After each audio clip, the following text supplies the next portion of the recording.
لله نحمده ونستعينه ونستغفره ونعوذ بالله من شرور أنفسنا ومن سيئات أعمالنا من يهده الله فلا مضل له ومن يضلله فلا هادي له وأشهد أن لا إله إلا الله وحده لا شريك له وأشهد أن محمدا عبده ورسوله يا أيها الذين آمنوا اتقوا الله حق تقاته ولا تموتن إلا وأنتم مسلمون يا أيها الناس اتقوا ربكم الذي خلقكم من نفس واحدة وخلق منها زوجها وبث منهما رجالا كثيرا ونساء واتقوا الله الذي تساءلون به والأرحام إن الله كان عليكم رقيبا يا أيها الذين آمنوا اتقوا الله وقولوا قولا سديدا يصلح لكم أعمالكم ويغفر لكم ذنوبكم ومن يطع الله ورسوله فقد فاز فوزا عظيما أما بعد فإن خير الحديث كتاب الله وخير الهدي هدي محمد صلى الله تعالى عليه وسلم وشر الأمور محدثاتها وكل محدثة بدعة وكل بدعة ضلالة وكل ضلالة في النار من يطع الله ورسوله فقد رشد واهتدى ومن يعص الله ورسوله فقد ضل وغوى اللهم صل على محمد وعلى آل محمد كما صليت على إبراهيم وعلى آل إبراهيم إنك حميد مجيد اللهم بارك على محمد وعلى آل محمد كما باركت على إبراهيم وعلى آل إبراهيم إنك حميد مجيد سبحانك لا علم لنا إلا ما علمتنا إنك أنت العليم الحكيم رب اشرح لي صدري ويسر لي أمري واحلل عقدة من لساني يفقه قولي أعوذ بالله من الشيطان الرجيم من همزه ونفخه ونفسه بسم الله الرحمن الرحيم اقترب للناس حسابهم وهم في غفلة معرضون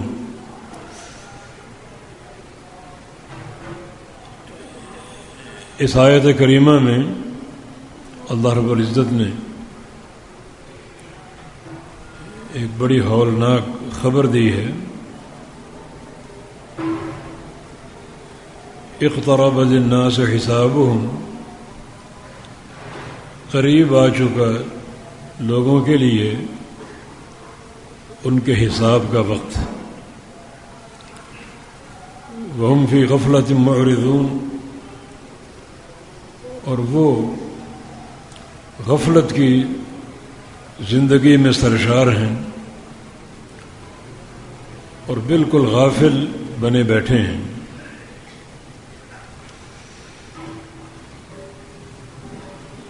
یوم حساب لوگوں کا قریب آ چکا ہے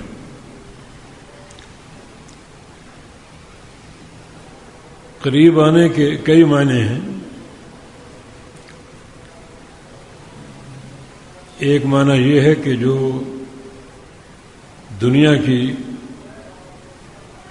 گزری ہوئی عمر ہے وہ زیادہ ہو چکی اور جو باقی ہے وہ کم رہ گئی اور جوں جوں دن گزرتے جائیں تو وہ ہدف قریب آتا جاتا ہے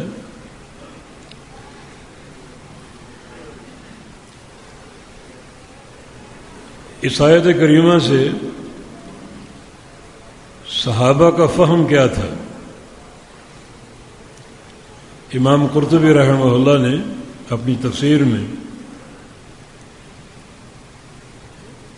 ایک صحابی کا چھوٹا سا قصہ نقل کیا ہے. وہ اپنے گھر کی دیوار بنا رہے تھے ایک اور صحابی پاس سے گزرا تو اس نے اس کو روک لیا اور پوچھا کہ رب تعالیٰ کا کوئی نیا حکم آیا ہے، کوئی نئی وحی نازل ہوئی ہے؟ کہا کہ ہاں، اور یہی آیت کریمہ تلاوت کی، اقترب للناس حسابهم وهم فی غفلۃ معرضون، کہ لوگوں کے لیے ان کا وقت حساب قریب آ چکا اور وہ غافل ہیں۔ تو اس صحابی نے بڑے افسوس کا اظہار کیا کہ اللہ تعالیٰ تو یہ بتا رہا ہے کہ ہمارا یوم حساب اور وقت حساب قریب آ چکا ہے، اور ہم گھروں کی دیواریں بنا رہے ہیں۔ تو دیوار وہیں چھوڑ دی اور اللہ تعالیٰ کے اس فرمان کو سامنے رکھتے ہوئے اپنی آخرت کے معاملے کی فکر کو اور بڑھا دیا، یعنی وہ یہ عمارتیں اور یہ دیواروں کی تعمیر بھی یوم حساب کی تیاری کے منافی سمجھا کرتے تھے۔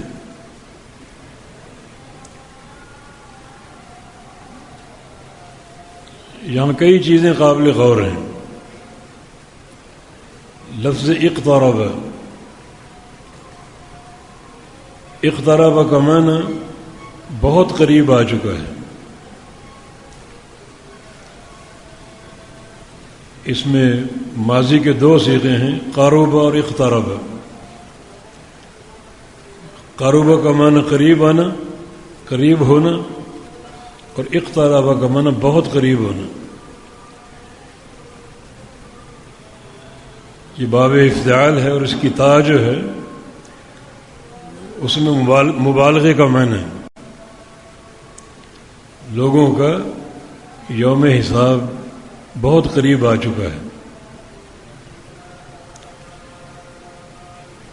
حساب سے کیا مراد؟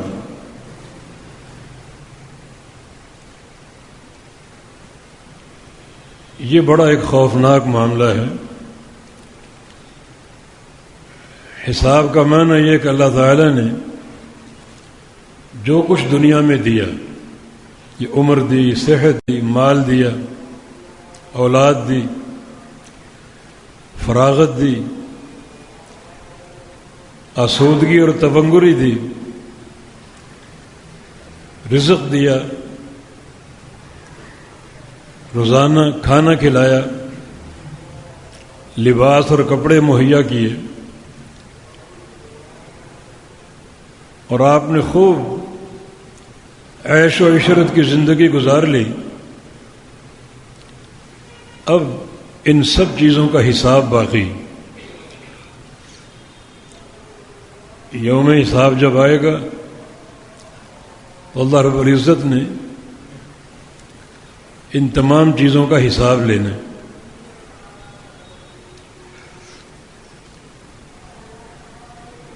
یہ حساب کی ایک تفسیر ہے۔ جو نعمتیں آپ کو دی گئیں ان نعمتوں کا حساب ہوگا۔ امیر المومنین علی مرتضیٰ رضی اللہ تعالی عنہ دنیا کے بارے میں فرمایا کرتے تھے کہ حرامها عذاب و حلالها حساب، کہ دنیا اگر حرام طریقے سے کمائی ہے تو وہ سراسر عذاب ہے، اور اگر حلال طریقے سے کمائی ہے تو اس کا حساب دینا ہوگا۔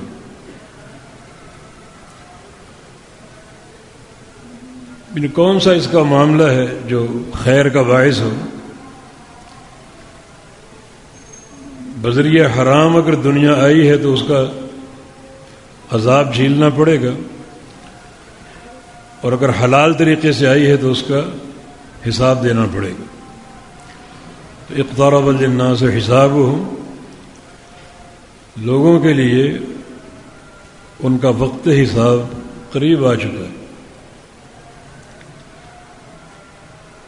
رسول اللہ علیہ وسلم کی حدیث ہے، بعثت بین یدی الساعہ، مجھے قیامت سے قبل بھیجا گیا ہے، یعنی میرے بعد کوئی نبی نہیں آئے گا بلکہ قیامت آئے گی۔ انبیاء سابقین انہوں نے اپنے بعد کسی نبی کی آمد کی خبر دی ہے، اور میرا دنیا میں آنا، میری بعثت، یہ قیامت کی نشانی ہے۔ اور اللہ رب العزت نے اس بات کو اور موقع کرنے کے لیے ایک نشانی دکھا بھی دی۔ بسم اللہ الرحمن الرحیم، اقتربت الساعۃ وانشق القمر، قیامت بہت قریب آ چکی اور چاند بھی پھٹ گیا، دو ٹکڑے ہو گئے۔ یہ ایک بڑی واضح نشانی تھی، علامت تھی نبی علیہ السلام کے صدق نبوت کی۔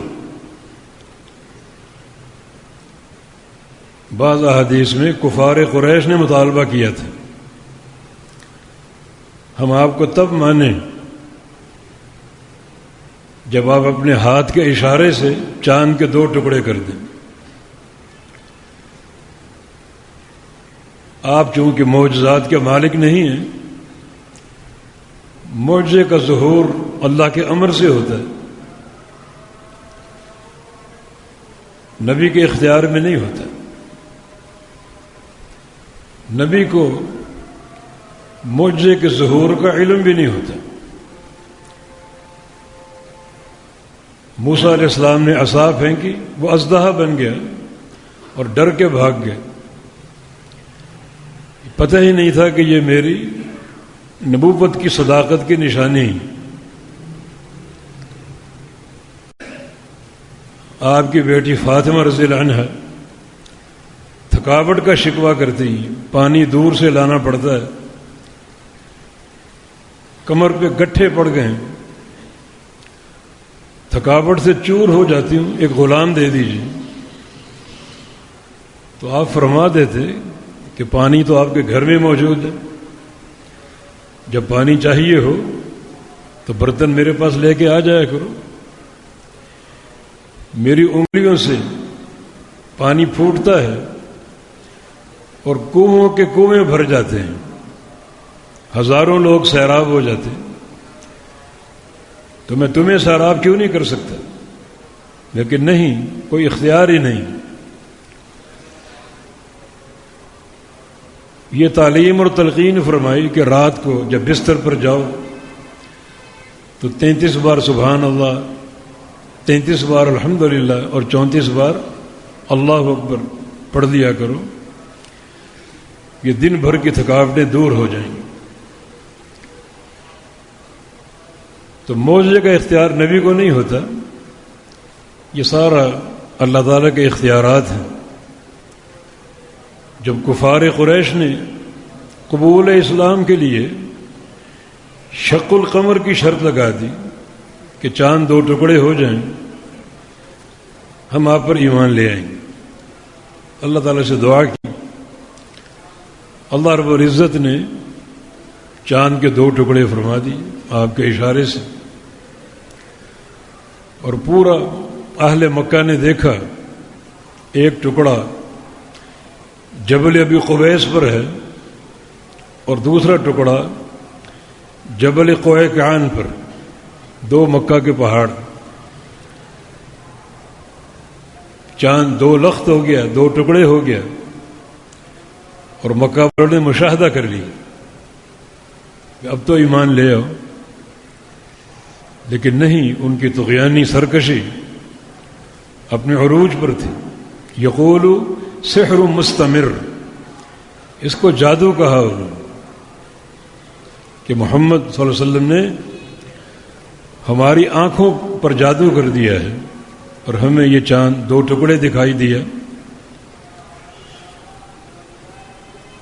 اللہ تعالیٰ کی حجت تمام ہو چکی تھی، مزید حجت کے تمام کے لیے کفار قریشی نے کہا کہ ہم تو مکہ میں تھے، ہماری آنکھوں پر جادو ہو گیا، جو لوگ سفر پہ گئے ہوئے تھے ان سے پوچھیں گے کہ تم نے یہ چاند کے 2 ٹکڑے دیکھے؟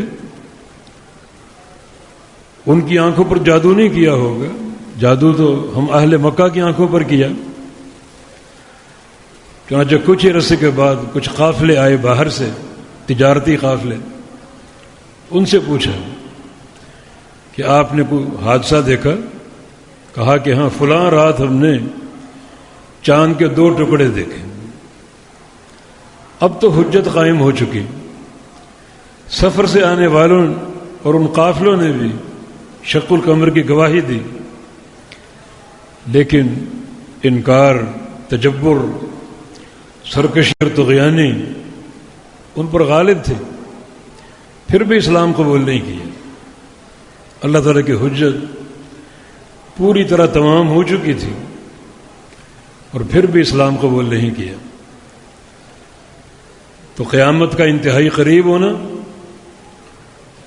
اور اس قرب کو ظاہر کرنے کے لیے یہ نشانی شق القمر کی وہ بھی ظاہر ہو چکی۔ اس کا تقاضا یہی ہے کہ لوگ اپنے یوم الحساب کی، وقت حساب کی تیاری کریں۔ حساب کس چیز کا دینا ہے؟ دنیا کی نعمتوں کا۔ اللہ پاک نے جو رزق کی فراوانی دی، دولتیں اور خزانے دیے، ایک ایک چیز کا حساب ہوگا۔ اور پھر الذی خلق الموت والحیات لیبلوکم ایکم احسن عملا، اللہ رب العزت نے یہ موت و حیات کا نظام پیدا کیا ہے تاکہ احسن عمل کے تعلق سے تمہارا امتحان لے۔ حیات کیوں پیدا کی، زندگی کیوں دی؟ تاکہ تم اس زندگی میں احسن عمل کو اختیار کرو، سب سے اچھے عمل کو۔ تو پھر یہ زندگی قائم رہتی تاکہ احسن عمل جاری رہتے۔ پھر موت کیوں؟ موت اس احسن عمل کے امتحان کے لیے جو آپ کو وقفہ دیا ہم نے، 50 سال، 60 سال، 100 سال، یہ عمر کم نہیں ہے حق تک پہنچنے کے لیے اور حق کو اپنانے کے لیے۔ اب اس کا حساب باقی احسن عمل کا۔ یہ بھی حساب کی ایک تفسیر ہے کہ اللہ رب العزت نے جو موت و حیات کا نظام بنایا، حیات احسن عمل کی مہلت ہے اور موت اس احسن عمل کا حساب ہے جس مرحلے سے ہر انسان نے گزرنا ہے اور اپنے خالق اور مالک کو حساب دینا ہے۔ اور اللہ تعالیٰ فرما رہا ہے کہ یہ وقت بالکل قریب آ چکا، گزری دنیا کی عمر زیادہ ہو چکی، بقیہ دنیا کی عمر بہت کم رہ گئی۔ انہم یرونہ بعیدا ونراہ قریبا، یہ لوگ یوم حساب کو دور سمجھتے ہیں، ہم اس کو قریب دیکھ رہے ہیں۔ یہ دور دیکھتے ہیں، ہم قریب دیکھتے ہیں، انتہائی قریب آ چکا۔ ویسے بھی قاعدہ ہے کہ کل آت قریب، ہر آنے والی شے قریب ہوتی ہے۔ جس شے نے آنا ہے وہ لا محالہ آ کر رہے گی، تو اس کے آنے کو قریب ہی سمجھا جائے، اس کی تیاری اختیار کی جائے۔ اس قریب ہونے کی ایک تفسیر اور بھی ہے۔ سورہ نبا میں اللہ پاک کا فرمان، انا انذرناہ عذابا قریبا، ہم انسان کو ڈراتے ہیں ایک عذاب سے جو کہ قریبی ہے، قریبی عذاب سے۔ یہ قریبی عذاب دو لحاظ سے ہے، ایک باعتبار زمانہ، دوسرا باعتبار ٹھکانہ۔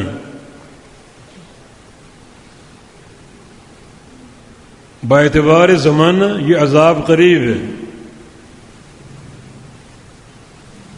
اس صورت میں عذاب کا معنی انسان کی موت۔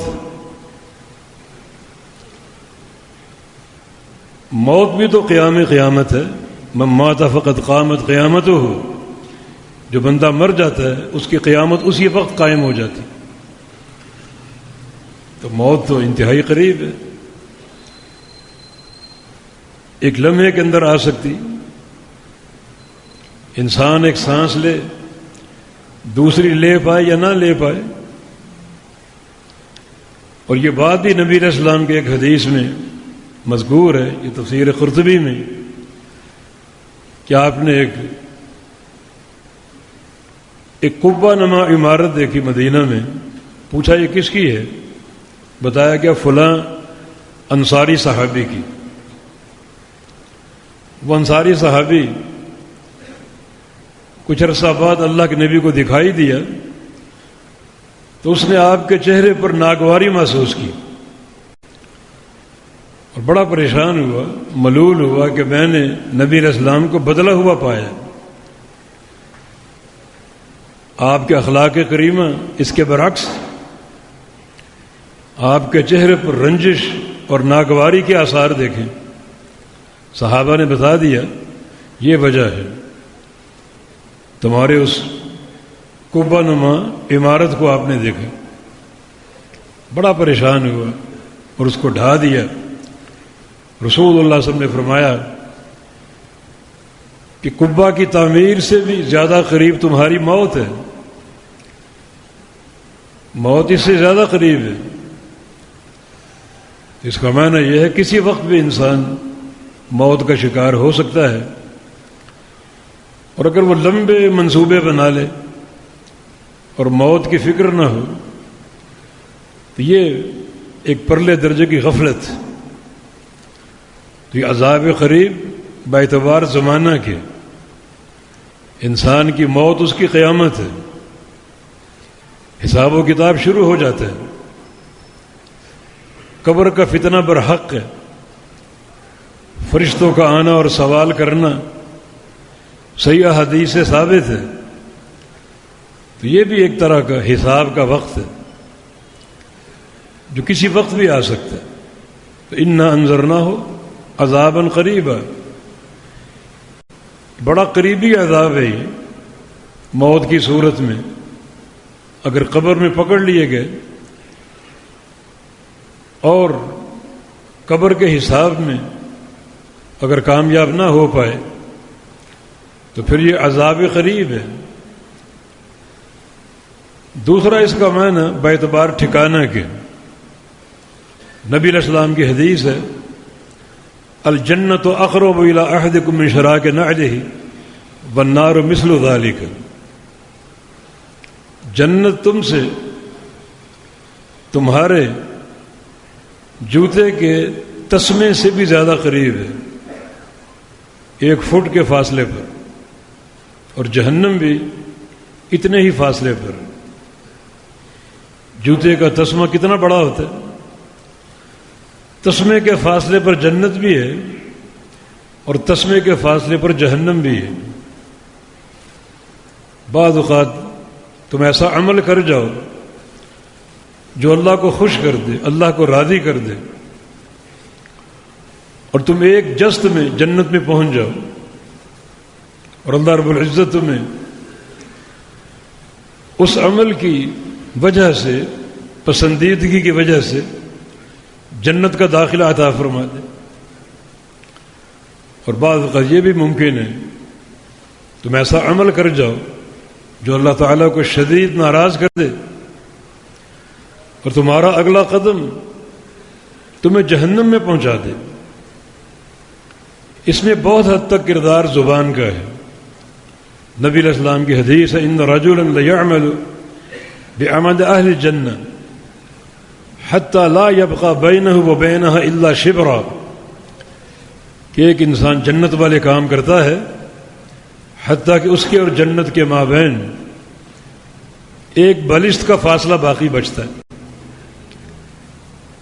ثم يتكلم بكلمة تهوي به في نار جہنم 70 خریفا، جنت کے دھانے پر کھڑا ہے اور اپنی زبان سے ایک ایسا بول جاتا ہے کہ وہ ایک ہی بول اس کو جہنم میں 70 سال نیچے پھینک دیتے.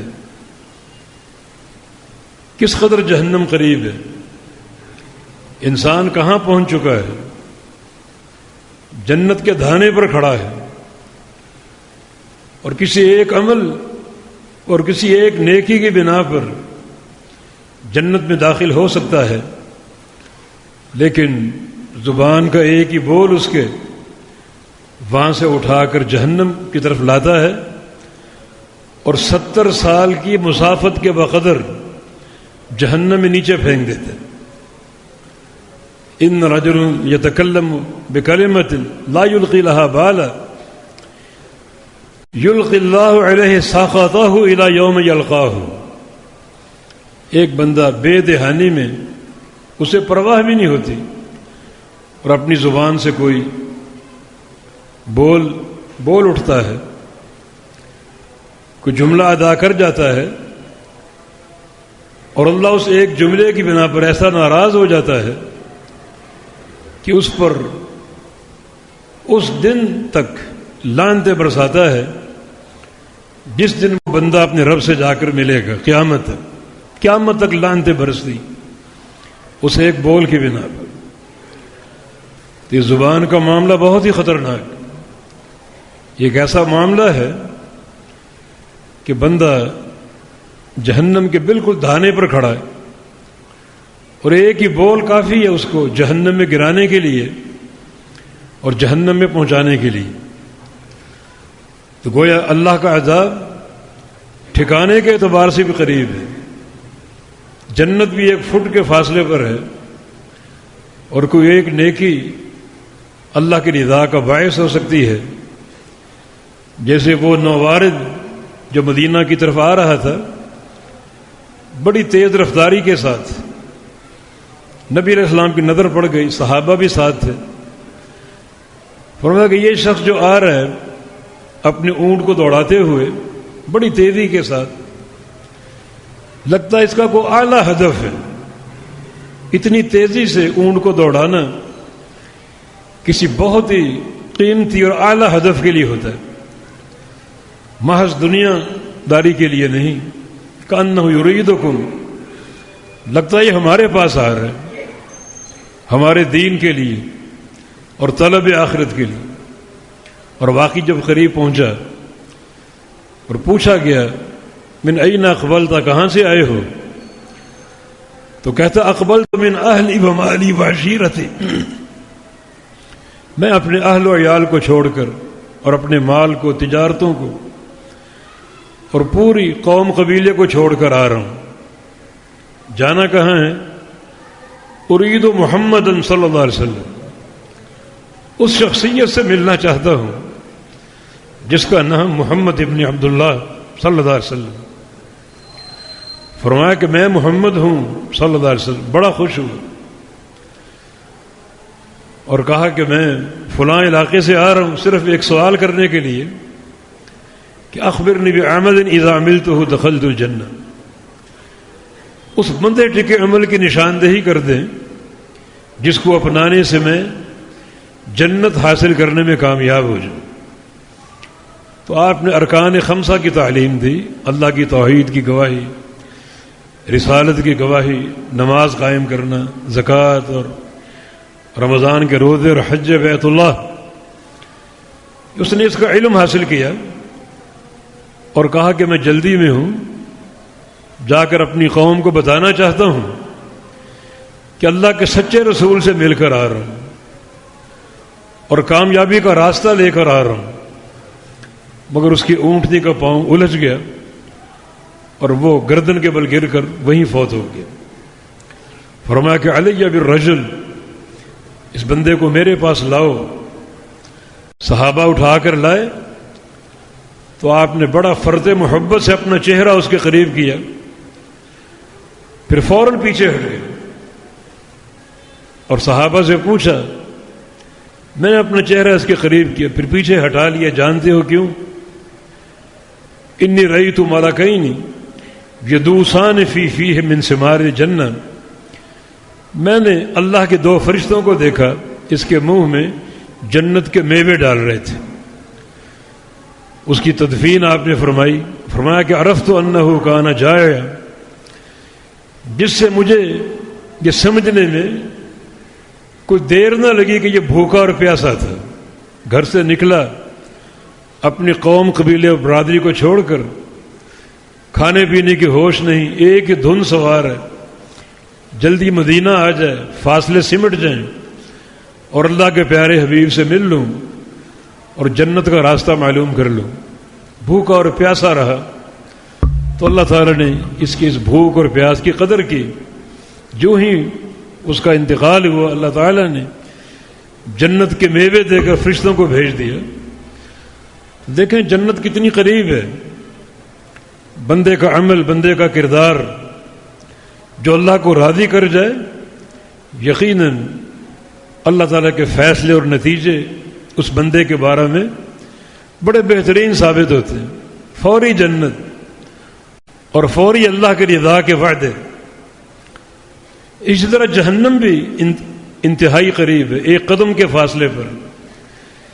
بعض اوقات ایک گناہ اتنا اللہ کی ناراضگی کا باعث بنتا ہے کہ اگلا قدم انسان کو جہنم میں داخل کر دیتا ہے۔ تو آج بڑے محتاط رہنے کی ضرورت ہے۔ رسول اللہ صلی اللہ علیہ وسلم نے اس آخری دور میں جس چیز سے سب سے زیادہ امت کو ڈرایا ہے، ان دعوت دینے والوں سے جو جہنم کے دروازوں پر کھڑے ہو کر دعوت دیتے ہیں۔ تماش بین نہ بنو کہ فلاں کو سنے اور فلاں کو سنے۔ جب بھی کسی اہل بدعت کو سنو گے، ایسے شخص کو سنو گے جس کا آپ کو تعارف ہی نہیں ہے، اس وقت شیطان کی شیطانیاں اپنے شباب پر ہوتی ہیں، اثر آپ کے دل میں داخل ہو سکتا ہے اور شیطان برغلا سکتا ہے آپ کو۔ وہ راستہ بڑا خطرناک ہو سکتا ہے۔ جب صحابہ نے پوچھا کہ ہم شر میں تھے، اللہ نے خیر دے دی آپ کی بعثت کی صورت میں، تو اس خیر کے بعد بھی شر آ سکتی؟ فرمایا کہ ہاں آئے گی۔ پوچھا اس شر کے بعد دوبارہ خیر آئے گی؟ فرمایا ہاں آئے گی۔ پوچھا اس خیر کے بعد دوبارہ شر آئے گا؟ فرمایا ہاں آئے گا۔ وہ شر کیا ہوگا؟ دعات علی ابواب جہنم۔ وہ شر یہ ہوگا کہ جہنم کے دروازوں پر کھڑے ہو کر لوگ دعوت دے رہے ہوں گے، اپنے آپ کو داعی کہیں گے، اپنے آپ کو بڑا فاضل ظاہر کریں گے، مگر حقیقت حال یہ ہوگی کہ وہ جہنم کے دروازوں پر کھڑے ہیں اور لوگوں کو دعوت دے رہے ہیں۔ من اطاعہم قذفوہ فی النار، جو ان کی دعوت کو سن کر ان کی پیروی کرنے کی کوشش کرے گا، اسے اسی وقت وہ اٹھا کر جہنم میں دھکیل دیں گے، کوئی دیر نہیں لگے گی۔ تو آج طرح طرح کے دعات اس حدیث کا نمونہ بنے بیٹھے ہیں۔ کوئی ان کی معرفت نہیں، کہاں سے آئے، کہاں پڑھا انہوں نے، کون ان کے مشائخ، کیا ان کے مشارب ہیں، کیا ان کے مدارس ہیں، مجہول لوگ، اور ہم فطرتاً تماشبین لوگ، سنو بھلا کیا باتیں ہو رہی۔ اور بعض اوقات ہم بیان کی جادوگری کی لپیٹ میں آ جاتے ہیں، حالانکہ یہ بات کوئی قابل تعریف نہیں ہے۔ ان من البیان لسحرا، کچھ بیان واقعی جادو ہوتے ہیں، یہ ان بیانوں کی مذمت ہے۔ آپ ان علماء کو سنیں، ان علماء سے رابطہ رکھیں جن کو آپ کے آباء و اجداد نے سنا، جن کی سند معلوم ہے، جن کا مشرب معلوم ہے، جن کا علم معروف ہے، اور یہ نئے نئے تجربے کر کے اپنے آپ کو جہنم کا لقمہ بنانے کی کوشش نہ کرو۔ ایسے داعی جن کی چھچورے پن کی حالت یہ ہے، کبھی اپنی گاڑی کی نمائش، کبھی اپنی بائک کی نمائش، اور روپ دھارنا کھلنڈرے لوگوں کا، اپنے آپ کو کھلنڈرا بنا کر پیش کرنا، بھلا ایک دائی کا یہ مقام ہے؟ دائی تو متمیز ہوتا ہے اپنے لباس کے اعتبار سے، وضاقتہ کے اعتبار سے، اپنے عقیدے کے اعتبار سے، اپنی دعوت کے اعتبار سے. اور دائی تو وہ ہوتا ہے جس کی دعوت کی پہلی اینٹ عقیدہ ہو، لوگوں کو شرک سے بچائے، لوگوں کو بدعت سے بچائے، اور شرک اور بدعت سے اس طرح بچائے کہ انتہائی ایک بھیانک انداز سے، خوفناک انداز سے. جیسے آپ کا بیٹا اگر کھیل رہا ہو، آپ اس کو نرمی سے سمجھائیں گے بیٹا دیکھ کر کھیلنا، گر نہ جانا، زخمی نہ ہو جانا، دھیان سے کھیلنا. اور اگر آپ کا بیٹا ایسی جگہ کھیل رہا ہو جہاں ہزاروں وولٹ ننگی بجلی کی تار ننگی پڑی ہو، تو آپ کے سمجھانے کا عالم کیا ہوگا، تنبیہ کا عالم کیا ہوگا. شرک و بدعت جو ہے یہ ایک بجلی کی ایسی ننگی تار ہے جس میں یہ معاشرہ ملوث ہو رہا ہے. اور وہ دعات شرک و بدعت کے خلاف نہیں بلکہ میٹھی میٹھی کہانیاں سنا کر لوگوں کو سلانے کی اور اپنے گرویدہ کرنے کی کوشش کرتے ہیں. نبی علیہ السلام کا یہ فرمان بالکل صادق آ رہا ہے کہ جہنم کے دروازوں پر کھڑے ہو کر داعی دعوت دیں گے اور لوگوں کو بہکائیں گے اور پھسلائیں گے. واللہ المستعان. اللہ تعالی ہمارا حامی و ناصر ہو. اللہ ہماری حفاظت فرمائے، اللہ ہمارے عقیدوں کی حفاظت فرمائے، اللہ ہم کو توحید پر قائم رکھے، اللہ اپنے پیارے پیغمبر کی سنت پر قائم رکھے، اللہ ہم کو شرک اور بدعت کی نحوستوں سے بچائے، اور اللہ تعالی ہمیں توفیق دے کہ ہم انہی دعات کے ساتھ تعلق رکھیں جن کا سلسلہ سند اللہ کے پیارے پیغمبر تک پہنچتا ہے، جو نبی علیہ السلام کے شاگرد ہیں، اور ایک واسطے سے ان کا تعلق جبریل امین سے ہے، اللہ تعالیٰ سے ہے، کیونکہ نبی علیہ السلام کا استاد جبریل امین تھے اور جبریل امین کا استاد اللہ رب العزت تھا. فمن استمسک بالعروۃ الوثقی لا انفصام لها فقد استمسک بالعروۃ الوثقی لا انفصام لها. یہ ایک ایسا مضبوط سہارا ہے جو کبھی ٹوٹے گا نہیں. اللہ اس سہارے کے ساتھ ہمیں قائم رہنے کی توفیق عطا فرما دے. اقول قولی هذا واستغفر اللہ لی ولکم واخر دعوانا ان الحمد للہ رب العالمین.